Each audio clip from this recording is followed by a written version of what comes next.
इसमें कोई चेंज नहीं करेंगे। जबकि मांगे बहुत सिंपल थी।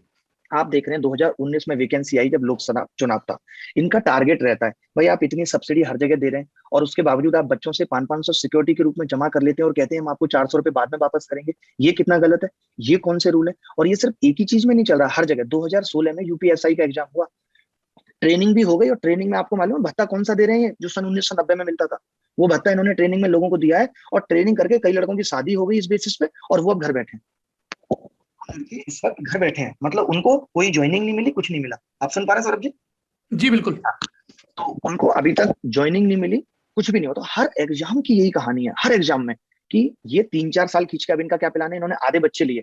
अब ये क्या करेंगे, इन आधे बच्चों में घुमा फिरा के ज्वाइनिंग देने के बाद फिर से ये वैकेंसी 2024 में बन के खड़ी हो जाएगी कि रेलवे में बम्पर वैकेंसी, हम दे रहे हैं घर घर रोजगार। तो ये सिर्फ ऐसा लगने लगा है कि अब सिर्फ चुनाव के नाम पे ही वैकेंसी आएगी। शायद आज ये मामला भी सॉर्ट आउट नहीं होता उतनी जल्दी, अगर ये चुनाव ना होते इतने राज्यों में। और फिर भी क्या सॉर्ट आउट हुआ, इन्होंने कमेटी बना दी। जब रेल मंत्री को सारी बातें समझ में आ गई, जैसा उन्होंने कहा है सुशील मोदी जी ने, और वो हर बात पे एग्री हो गए, तो फिर तो उनको सीधे नोटिफिकेशन निकाल देना चाहिए था कि भाई 5 दिन के अंदर, 10 दिन के अंदर रिजल्ट आ जाएगा। फिर किस कमेटी की जरूरत थी? आप एक तरफ कह रहे हो कि नोटिफिकेशन में हमने लिखा था कि 20 गुना विद्यार्थी लेंगे, हमने 20 गुना लिया है। आप इतने रिजिड हो गए नोटिफिकेशन पे को लेकर। नोटिफिकेशन में तो जो डेट लिखी थी उस पर आपने एग्जाम लिया नहीं लिया। आप बच्चों की फीस 2.5 साल तक रखे बैठे रहे, उस पर आपने इंटरेस्ट लगा के दिया नहीं दिया।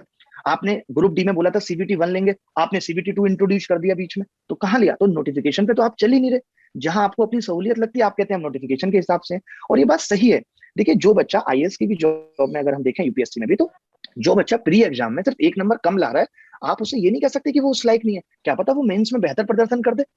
तो संस्थाओं का ये काम होना चाहिए कि ज्यादा से ज्यादा बच्चों को मौका मिलना चाहिए, तभी तो हेल्थी कंपटीशन होगा। और ये किसी चीज पे ध्यान नहीं दे रहे आप सौरभ जी। देखिए 85% कट ऑफ गई है, 100 में 85 नंबर, बच्चा 99 लाए, किन्हीं किन्हीं एग्जाम में 90% कट ऑफ जा रही है। इसका मतलब आपके पेपर बनाने वाले दुरुस्त नहीं है। ऐसा कैसा पेपर बना दे रहे हैं कि 90 नंबर बच्चा ले आ रहा है? हेल्थी कंपटीशन हो ही नहीं पा रहा। अब आप सबसे ABCD पूछने लगोगे और ABCD के आधार पर सिलेक्शन करोगे, तो ये डिसाइड करना मुश्किल हो जाएगा किसको लेना है किसको नहीं। तो ये हर चीज में ही ठीक तरीके से नहीं चल रही चीजें। ना एग्जाम ठीक से हो रहे हैं, ना उनके पेपर का लेवल ठीक है, ना वो टाइम पे हो रहे हैं। जबकि 130 करोड़ जनता 2 महीने में लोकसभा चुनाव खत्म हो जाते हैं, आप सोचिए। लेकिन ये नहीं हो पा रहा है। इस पे वो कह रहे हैं कि बहुत प्रेशर है, अभिनय भाई। जबकि हम शिक्षक हैं। हमारे 150 में एक, या कोई दो, या लाखों में कोई 2-4% मिलेंगे जो खराब कहें, वरना सब चाहने वाले हैं। तो ना तो हमारी वो दिशा है कि हम प्रोटेस्ट से ये चाहते हैं कि हमें नेता बनना है। और पैसे कमाने की बात, कोचिंग माफिया मैक्सिमम जितने भी शिक्षक पढ़ा रहे हैं ऑनलाइन, बहुत मिनिमल फीस पे ही पढ़ा रहे हैं। कोई ऐसा नहीं। और यूट्यूब पे मैक्सिमम, और जो आंदोलन करते हैं वो शिक्षक हैं जो यूट्यूब पे फ्री पढ़ा रहे हैं, लाइक मैं हूं, क्योंकि बच्चा उन्हीं की बात मानता है। आप सोचें, जो शिक्षक सिर्फ पैसे लेके पढ़ा रहा है, बच्चा उसके कहने पे नहीं ट्यूट करता है। अब 1 करोड़ ट्यूट हो जाते हैं। आप सोचिए, मोदी जॉब दो पे भी हुए, रोजगार दो पे हुए, कितने शिक्षक करा देंगे भाई? सारे बच्चे परेशान हैं, हताश हैं, प्रताड़ित हैं, मानसिक, सामाजिक, आर्थिक रूप से, तभी ये हालत हो रहे हैं। अभी तक जितने भी प्रोटेस्ट हमने ऑनलाइन किए थे, तो क्या होता था कि सरकारें या कमीशन चुप रहते थे, या फिर फेवर में डिसीजन देते थे थोड़े दिन बाद।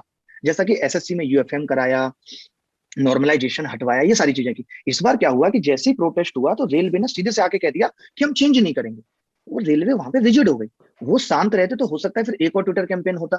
जो आप स्ट्रेटेजी की बात कर रहे हैं, वो हमेशा से स्ट्रेटेजी यही होती है कि ट्विटर कैंपेन एक सफल नहीं होगा, 1 महीने का होता है कि 1 महीने तक करेंगे, हर 3-3 दिन के गैप पे ट्विटर कैंपेन। इन्होंने क्या किया, आके ये कह दिया कि हम इस बार नहीं मानने वाले, हम